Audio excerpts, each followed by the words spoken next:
Diduga melakukan pemerasan terhadap pengusaha asal Uzbekistan hingga ratusan juta rupiah, warga negara Rusia berinisial EB, 58 tahun, dideportasi rumah detensi imigrasi Denpasar, Kanwil Kementerian Hukum dan HAM Bali pada Jumat 19 Januari 2024.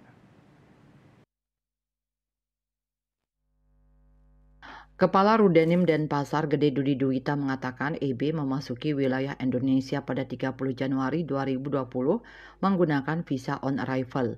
Ia terlibat dalam kasus pemerasan terhadap korban Nikolai Romanov, seorang warga negara Uzbekistan, pengusaha penyewaan kendaraan di Bali dengan kerugian senilai 171 juta rupiah. EB dan dua rekannya memeras Nikolai Romanov sejak 17 Februari 2021. Dijelaskan penangkapan terhadap EB dilakukan di areal parkir sebuah supermarket wilayah Badung pada 1 Juli 2021 malam, hanya beberapa jam setelah korban melaporkan kejadian tersebut kepada Polda Bali. Saat penangkapan, EB tidak dapat membuktikan statusnya sebagai anggota Interpol dan tidak memiliki dokumen yang mendukung klaimnya.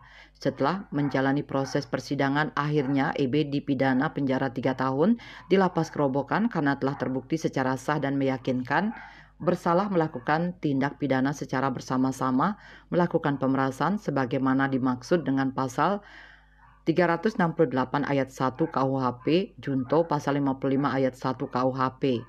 Setelah menjalani pokok pidana dan mendapatkan remisi khusus Hari Raya Natal 2023, EB pun lepas dari lapas Kerobokan pada tanggal 25 Desember 2023 dan selanjutnya ia diserahkan ke kantor imigrasi kelas 1 khusus TPI Ngurah Rai untuk direkomendasikan pendeportasian.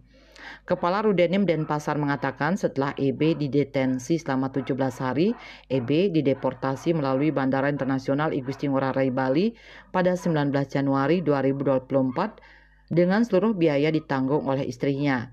Sesuai pasal 102 Undang-Undang Nomor 6 Tahun 2011 tentang Keimigrasian, penangkalan dapat dilakukan paling lama 6 bulan dan setiap kali dapat diperpanjang paling lama 6 bulan dan selain itu penangkalan seumur hidup juga dapat dikenakan terhadap orang asing yang dianggap dapat mengganggu keamanan dan ketertiban umum.